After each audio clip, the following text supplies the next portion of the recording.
Hello, hello mes chers amis, ici Pauline Legnaud, j'espère que vous allez bien et bienvenue dans une nouvelle leçon. Vous le savez, le mercredi, je vais à votre rencontre pour répondre aux questions de l'un ou de l'une d'entre vous, en live, en général d'ailleurs pour tout vous dire, je découvre la question en direct avec vous et j'essaye tout simplement de partager mon expérience entrepreneuriale, ça fait quand même 13 ans maintenant que je suis entrepreneur, pour vous aider au mieux dans votre développement d'entreprise. C'est vrai qu'en général, c'est beaucoup des créateurs d'entreprises qui postulent aux leçons et c'est le cas aujourd'hui avec Sarah qui a créé le joli concept Déjà Bu, qui est un bar à Paris pour essayer de découvrir et profiter de boissons et cocktails sans alcool. Plutôt sympathique comme concept et très dans l'air du temps. Or, elle se pose pas mal de questions sur les réseaux sociaux. Elle se demande comment réussir à séparer sa marque personnelle et son apparence physique de ses réseaux sociaux parce qu'elle a pris l'habitude d'utiliser sa propre personne pour faire des contenus sur les réseaux sociaux. Elle voit bien que ça fonctionne bien quand elle est présente, quand on voit son visage, mais elle n'a pas forcément envie d'apparaître sur tous les visuels.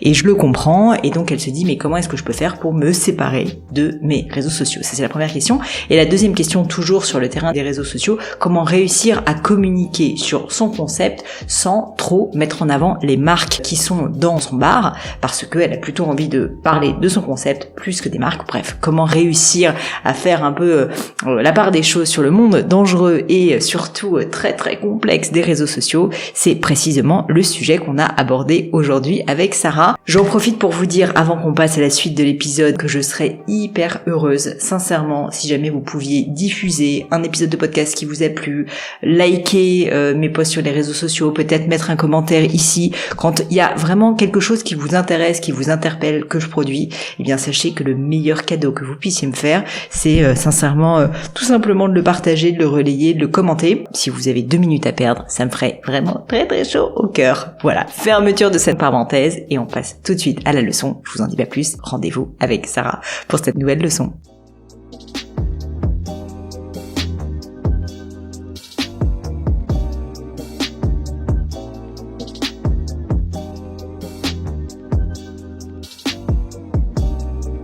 Je hais l'administratif. Oui, moi aussi. Et comme moi, à peu près tous les entrepreneurs que j'ai pu croiser dans ma vie d'ailleurs. C'est pourquoi je suis ravie de vous présenter mon sponsor, Conto. Q-O-N-T-O. Avec Conto, fini les formalités à rallonge, vous lancez votre société, il s'occupe des formalités. Statut, publication de l'annonce légale, création de votre micro-entreprise ou SAS, tout ce qu'on déteste. En 2 temps, 3 mouvements, c'est fait. Et vous, pendant ce temps, vous pouvez vous concentrer sur ce qui compte vraiment. Quand j'ai créé Gemio, Conto n'existait pas. Et après avoir galéré des heures sur une plateforme soi-disant géniale qui buguait tout le temps dans tous les sens, vous savez de quoi je parle, j'ai dû aller déposer mon dossier en physique au greffe de Paris. Quelle perte de temps! Chers amis, ne faites pas comme moi à l'époque et profitez de leur offre tout spécialement pensée pour les entrepreneurs ou indépendants. Conto vous gère gratuitement votre création d'entreprise. Seuls les frais légaux restent à votre charge. Une fois votre entreprise créée, vous avez également 3 mois de compte pro offerts avec le code Pauline 2025. Salut Sarah, enchantée. Salut Pauline. Ravie d'être avec toi aujourd'hui. Alors Sarah, tu connais bien sûr la coutume de ces leçons. Je te laisse te présenter et puis ensuite me dire qu'est-ce qui t'amène avec moi aujourd'hui. Alors, je m'appelle Sarah Missaoui et je suis la fondatrice de Déjà Bu. Déjà Bu, c'est une cave et bar sans alcool. C'est même le premier concept de ce genre. Il se trouve à Paris 11e. On a aussi un site internet où on propose des boissons sans alcool. Donc, quand on parle de boissons sans alcool, c'est des vins sans alcool, des spiritueux, des bières sans alcool et plein de boissons pour adultes sans alcool. Merci. Et aujourd'hui, ce qui m'amène, c'est... ça fait 2 ans que Déjà Bu existe. J'essaye d'être présente sur les réseaux sociaux du mieux que je peux. Je mets beaucoup de ma personne dans mes réseaux, donc il y a beaucoup de personal branding, sauf qu'à un moment donné, il faut quand même que j'arrive à marquer le territoire avec ma marque, Déjà Bu, et que je sois un petit peu moins présente. Ma question, c'est comment je fais pour publier du contenu qui soit pas uniquement poster les photos des bouteilles que je propose, parce qu'en fait, c'est faire la pub de la marque, de la bouteille et pas forcément de Déjà Bu. Et en fait, ça m'est déjà arrivé où typiquement, j'ai fait des ateliers à la boutique où j'ai fait des animations de dégustation. Les gens ont une petite hésitation et finalement, chez eux, ils vont finir par commander la bouteille, mais directement auprès de la marque. Donc moi, je perds des clients. Donc comment faire ? Ah, bonne question, écoute, bonne question. Est-ce que, je vais t'en poser aussi, quels sont les posts ou les reels ou les carousels, enfin peu importe, qui marchent le mieux chez toi? Quand je dis qui marchent le mieux, à la rigueur, je vais préciser ma question. Ceux qui ont le plus de reach, donc qui touchent le plus de monde, et ceux, deuxième question, qui t'apportent le plus de clients, parce que c'est pas toujours la même chose. Ouais, je pense que ceux qui ont le plus de reach, c'est ceux où j'apparais. D'accord. Il y a le plus de réactions, de vision, enfin de vues globalement. Et ceux qui m'apportent le plus de monde, je pense que c'est des expérientiels. C'est ceux où on est en train de déguster, tester un nouveau produit, faire un nouveau mélange. Les gens après ont la curiosité et souvent ils viennent en boutique en me disant je vous ai vu goûter ça, je veux la bouteille. D'accord. Hyper intéressant. Ok, très clair. Alors, je t'ai posé ces questions parce que déjà, c'est intéressant de se dire, tu vois que tu peux avoir différents objectifs en fonction de tes différents postes, et je pense qu'il faut que t'en aies. Je pense que t'as probablement, parce que t'es encore dans une phase d'acquisition de notoriété, et on l'est tous, j'ai envie de te dire, que tu aies des postes qui aient pour vocation de créer de la visibilité pour ta marque, et donc de juste être le plus vu possible. Et on va en parler juste après. Et puis, je pense qu'il te faut des postes qui sont plus des postes de transformation, de conversion, si tu veux, qui rameutent ces gens chez toi. Et souvent, je te précise ça, les gens essayent de tout faire en même temps. Et en fait, ça marche pas trop parce que c'est pas la même chose en fait, tout simplement. Donc, je pense que déjà dans ta stratégie social media, tu peux essayer d'avoir ces deux types de contenus. Alors, si t'es plutôt dans une phase d'expansion, t'as peut-être plutôt, 60% de contenu à vocation de créer de la notoriété. Et je vais t'expliquer un petit peu plus comment on fait ça. Et puis, si jamais tu penses au contraire que t'as suffisamment de followers et suffisamment de gens qui voient tes posts, faut plus qu'ils viennent chez toi. À ce moment-là, on va faire peut-être un petit peu plus de conversion. Mais déjà, je pense qu'il faut que tu réfléchisses un petit peu en ces termes. Plutôt, entre guillemets, tu vois, que de te poser la question, est-ce que je me mets... En fait, toi, tu n'es qu'un moyen... En fait, c'est le moyen le plus facile aujourd'hui, hein. Franchement, tout à fait. Et t'as raison, et faire une petite vidéo, finalement, pour moi, c'est le plus simple que le mais reste. Si ça fonctionne, je pense pas que t'aies intérêt à trop je pense pas que t'aies intérêt à t'en passer, c'est juste qu'il faut que tu t'assures que ça soit correspondant à tes objectifs. Donc, une fois de plus, je te dis, pour moi, t'as un peu ces deux objectifs, tu crées de la visibilité ou tu crées de la transformation. Si on parle plus de la visibilité aujourd'hui, et ça change tout le temps, donc là, à l'heure où on se parle, c'est ça, mais peut-être que dans un an, ça sera différent, ou dans 6 mois, ce qui fonctionne quand même assez bien, c'est de créer des contenus avec de la valeur ajoutée, c'est-à-dire que tu vas donner un conseil, tu vas expliquer comment on fait un cocktail, tu vas vraiment apporter littéralement de la valeur ajoutée aux gens. Pourquoi est-ce que ça marche bien? Parce que du coup, comme on apprend quelque chose, déjà on le partage un petit peu plus, et puis 2, c'est quelque chose qui va beaucoup parler à des audiences qui ne te connaissent pas, parce qu'en fait, même s'ils te connaissent pas, bam, ils apprennent direct un truc, et c'est pour ça qu'il faut que ça aille assez vite, et donc ça va plaire à cet algorithme actuel qui aime proposer de la découvrabilité. Et donc en fait, assez rapidement, si l'algorithme comprend que ton contenu, c'est un contenu qui s'adresse à des gens qui te connaissent pas, littéralement, donc par exemple où tu présentes ta marque, où tu présentes le concept, où tu apprends des cocktails, des choses comme ça, et ça en fait ça va rentrer si tu veux dans un tunnel au niveau de l'algorithme qui est il faut que ça s'adresse plutôt à des gens qui ne connaissent pas ça et qui connaissent pas déjà bu, et du coup il va le pousser à des gens qui ne connaissent pas. Et donc c'est plutôt ces posts là, que ça soit des reels d'ailleurs ou des carousels, qui vont te permettre de créer du trafic si tu veux sur ta page. Même si c'est répétitif. Même si c'est au contraire, malheureusement, j'ai envie de te dire, plus c'est répétitif, plus ça marche. Et donc toi, c'est emmerdant pour toi et pour nous tous. Mais ce qui fait que, mais en fait, dis-toi que c'est comme si ces contenus n'étaient pas faits pour ton audience. Ils sont faits pour des gens qui ne te connaissent pas. Et donc, au contraire, si tu veux, je suis sûre que t'as déjà vécu ça. T'es sur Instagram, tu scrolles un peu bêtement, on peut se le dire entre nous, sur Instagram, et là tu vois un contenu qui t'interpelle parce que ça t'apprend un truc, ou ça peut être aussi des contenus rigolos, mais mettons ça t'apprend un truc, je sais pas, dans un domaine, je sais pas, sur la santé, tu es intéressé par t'as mal au dos, et il se trouve que là, bam, par hasard, Major Mouvement a fait une vidéo, et hop, t'apprends comment réussir à faire un exercice, et du coup tu vas sur son compte. Et en fait, quand tu vas sur son compte, comme tu viens de le découvrir, assez spontanément, tu vas aller regarder le prochain contenu. Et si le prochain contenu, c'est aussi un contenu sur sur le mal de dos, et tu vas aussi le consommer, et le consommer, et le consommer. Et donc, en fait, c'est pour ça que le fait de créer des contenus similaires, si tu veux, paradoxalement, ça marche. C'est parce que c'est le meilleur moyen de happer quelqu'un qui ne te connaît pas, et qui va très rapidement consommer beaucoup de tes contenus. Et du coup, s'il trouve que 3-4 de tes contenus sont bien, en général, il s'abonne. Et donc, c'est vraiment, si tu veux, cette espèce de tunnel tunnel, si tu veux, tu vois, qui va brasser large et ensuite te faire rentrer, on va dire, sur ton compte Instagram. Donc ça, c'est la première technique que je te conseille. Et oui, c'est répétitif de ton côté, mais en fait, innove sur la forme et pas sur le fond. C'est-à-dire que tu peux raconter un peu toujours la même chose, par exemple sur des cocktails ou sur ta marque, et expliquer, ça marche assez bien sur les réseaux, de présenter sa marque. Mais juste fais-le d'une manière un peu innovante à chaque fois, en utilisant des mots différents, des images un peu différentes, etc. Ça te créera normalement un petit peu de visibilité, de notoriété. Ouais. Et puis là, mais une fois de plus, dis-toi que c'est des gens qui ne te connaissent pas bien. Donc en gros, ils vont débarquer chez toi, ils vont voir, et ce qui se passe, c'est qu'ensuite ils vont aller regarder d'autres contenus, et ça va un peu les renforcer dans l'idée qu'ils aiment bien ce que tu fais, ou pas d'ailleurs. S'ils aiment bien, ils s'abonnent. S'ils aiment pas, ils se barrent. En gros, si je te résume la situation. Mais ça n'est pas beaucoup plus que ça. Comme ces gens ne te connaissent pas bien, à ce stade, ils vont pas forcément passer commande chez toi ou venir chez toi, parce que ça, c'est un effort supplémentaire. Et donc, une fois que ces gens sont chez toi, c'est là qu'il faut faire des contenus différents, qui sont des contenus que j'appelle de conversion, où tu vas plus les driver dans ta boutique. Et donc là, il faut réfléchir ensemble à comment est-ce qu'on peut leur donner envie de venir.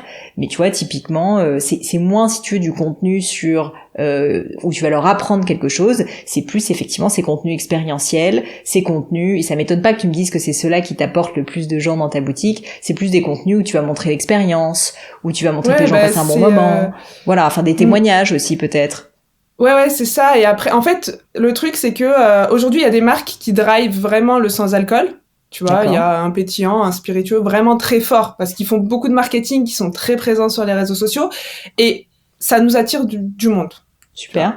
Mais dans l'autre sens aussi, il y a des gens qui viennent le tester typiquement à la boutique, parce que donc on fait bar, donc on peut boire un verre sur place et on permet aussi la dégustation. Mais il y en a qui après vont acheter directement auprès de la marque en plus sur un e-shop, tu vois. Et du coup c'est dur, surtout que parfois les clients te le disent. Mais vous vendez les produits dans le bar? On vend les produits. On vend les produits, on est cave et bar. Alors ça, je dirais que c'est un autre problème. C'est peut-être plus un problème de conversion sur place, où en fait il faudrait que ton équipe, et ça c'est un peu des sales si tu veux, peut-être que vous ayez une offre spéciale, que vous offriez un produit supplémentaire, enfin qu'il y a un moyen, si tu veux, d'incentiver les gens à ce que, une fois qu'ils ont pris un verre sur place, en gros ils ont envie de repartir avec une bouteille. Et ça c'est presque un autre sujet si tu veux pour moi, c'est plus un problème de conversion sur place. Ouais, mais c'était en fait...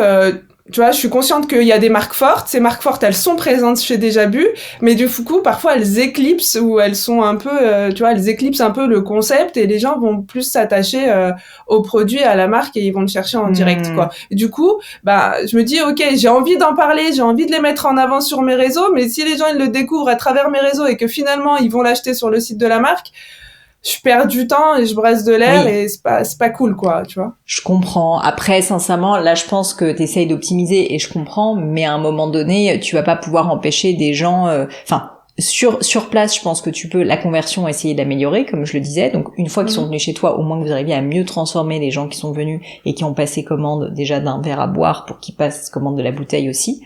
Je te dis peut-être avec une offre supplémentaire, enfin quelque chose qu'ils ne pourraient pas avoir ailleurs, en fait, ça serait intéressant. Mais peut-être un autre verre chez vous offert, enfin tu vois, j'en sais rien. En revanche, par rapport à ton problème, ta problématique de dire oui, mais en fait, ces marques-là me drivent du trafic. Mais ensuite peuvent aller passer commande ailleurs. J'ai envie de te dire, en fait, c'est eux qui ont drivé du trafic en tout cas. Donc ça, à part les faire venir sur place et ensuite avoir une meilleure conversion sur place, tu vas pas pouvoir l'empêcher, je pense. Donc du coup, utiliser leur image à travers nos réseaux sociaux. Moi, je pense que t'as intérêt à capitaliser dessus. Franchement, t'as la chance d'avoir des gens qui t'envoient du monde gratos. C'est quand même pas si fréquent que ça. Donc tu le vois comme un problème. Moi, je le vois plutôt comme un avantage. Capitalise dessus, fais venir un max de monde, mais par contre, améliore ta transformation sur place. Ouais, parce que du coup, c'est un peu difficile de se positionner, parce que t'essayes aussi de marquer le territoire en disant, voilà, j'ai un concept, c'est le seul en France à faire ça, donc c'est fort, mais parfois, tu vois, ton message, il peut se brouiller entre, oui, je fais ça, oui, je vends ça, est-ce que, c'est difficile d'être toujours clair, et c'est difficile à travers une vidéo qui parfois va même pas être vue, et en fait t'as passé une journée entière à la tourner, à la monter, à imaginer un script et tout, c'est hyper frustrant. En fait, une fois que t'es sur les réseaux et tu dis, c'est impossible de ne pas passer à travers les réseaux sociaux. Donc, à un moment donné, bon, là, tu vois, Déjà Vu, ça fait 2 ans que ça existe, mais on a 7500 abonnés. Bon, c'est déjà pas mal, franchement. Tu sais, il y a beaucoup de gens au bout de 2 ans qui n'ont pas 7500 abonnés, hein.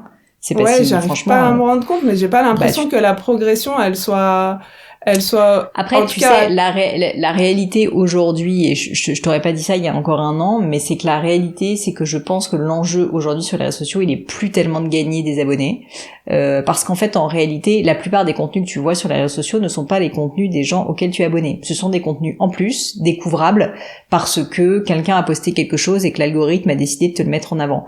Donc, finalement, s'acharner à vouloir avoir des abonnés à une époque où en fait, ça ne marche tout simplement pas, et surtout, ça ne sert à rien, parce qu'en fait les gens qui sont abonnés ne voient pas beaucoup tes contenus, à moins que vraiment ce soit des gens hyper engagés qui t'envoient des messages tout le temps, mais honnêtement dans ton secteur d'activité ça me paraît peu probable que t'aies des gens hyper engagés, tout simplement parce qu'en fait il y a des sujets quand même qui engagent plus que d'autres. Tu vois, tu serais quelqu'un qui parle de sujets je sais pas, de maladies infantiles avec une communauté de gens, tu vois, qui sont des mamans avec des vrais problèmes dans leur famille et tout, là oui t'aurais une communauté méga engagée.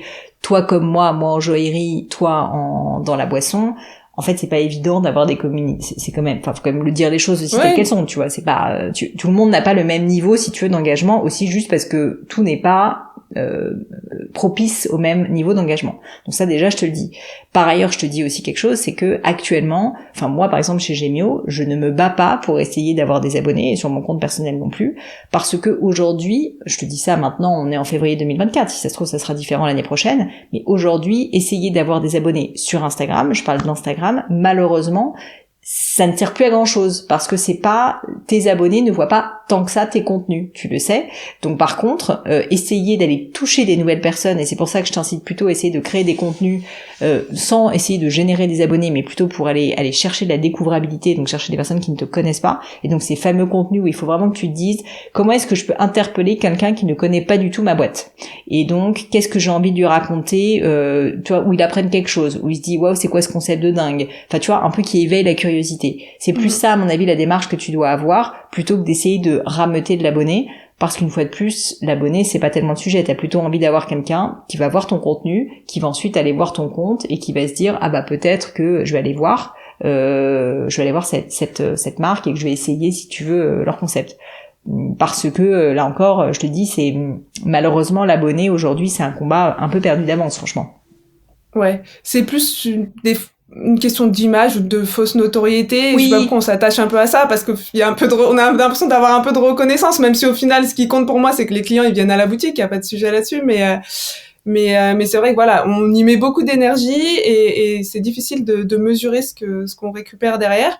Mais du coup, mon autre question c'était, on parlait d'Instagram, mais est-ce que selon toi il y a peut-être un réseau social sur lequel il faut plus se donner, au contraire? Bah en fait ça il faut que tu vois quelle est ta clientèle. Tu peux me décrire rapidement ta clientèle dans les grandes lignes? Ma clientèle c'est entre 25 et 40 ans, jeune, actif, qui fait attention à sa santé. Homme-femme, c'est à peu près 60% de femmes, 40% d'hommes, je dirais. Bon, déjà, du coup, si t'es un peu plus... Déjà, Instagram, c'est quand même plus un réseau social de femmes, donc t'as plutôt intérêt à aller sur Instagram. Je te conseille pas forcément d'aller sur LinkedIn, encore que LinkedIn est un super réseau social, mais disons que il est moins féminin, il est plus masculin. Franchement, tu peux tout à fait essayer TikTok, qui est une audience un petit peu plus jeune, mais comme c'est assez trendy, le côté pas d'alcool, etc., tout ce qui est wellness, franchement, tu pourrais aller là-dessus. Tu vois, typiquement, un moyen pour moi d'être intéressant et de susciter de la découvrabilité pour rediriger vers ton entreprise, ça peut être aussi de parler justement de tous les enjeux un peu sur la santé, sur l'alcool, alors sans que ça soit glauque, hein, je te rassure. C'est ça.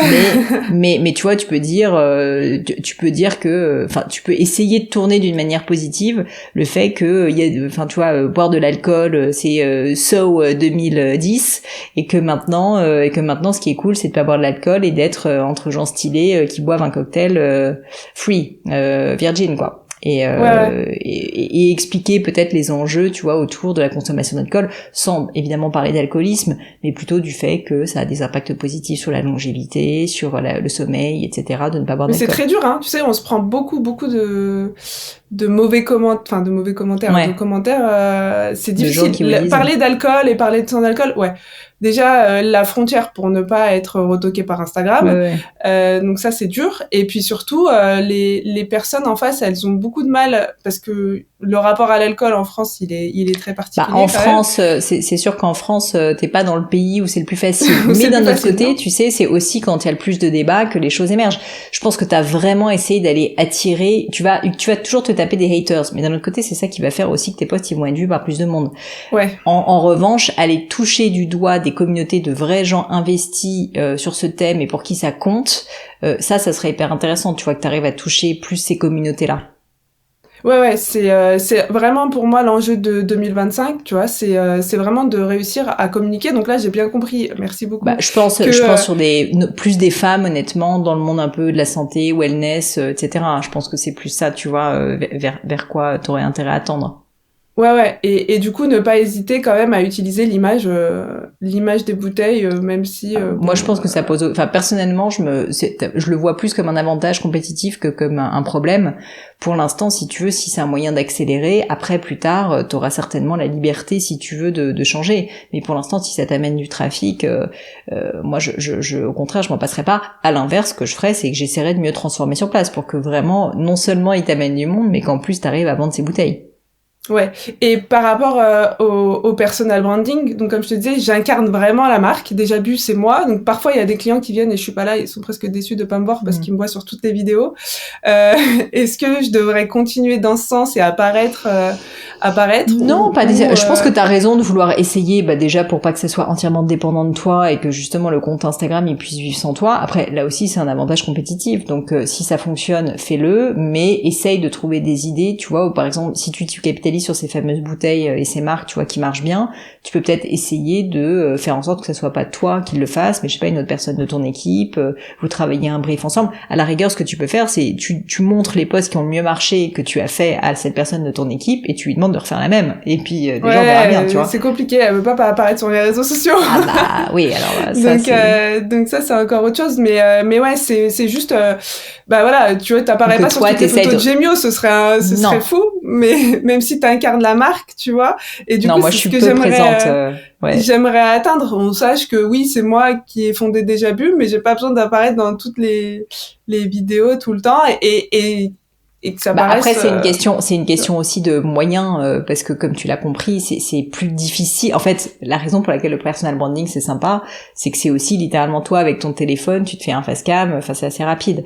C'est sûr que si tu dois faire une vidéo un petit peu plus polissée, c'est plus chronophage, mais moi je t'invite à essayer d'en faire je sais pas, tu peux te fixer un objectif d'en faire 5 où tu n'apparais pas, ça peut quand même être toi qui les fais, comme ça tu fais tes propres tests, c'est quand même toi l'entrepreneur, t'essayes de tester par exemple 5 choses différentes où on voit que les bouteilles, où tu filmes le bar, enfin tu vois, tu peux tester d'autres choses, tu verras bien ce qui marche le mieux, et quand tu trouveras quelque chose qui marche bien, l'avantage c'est que là tu pourras vraiment le déléguer et ensuite dire à la personne qui travaille avec toi, ça tu vois je le fais moi, mais on me voit pas, tu peux faire la même chose.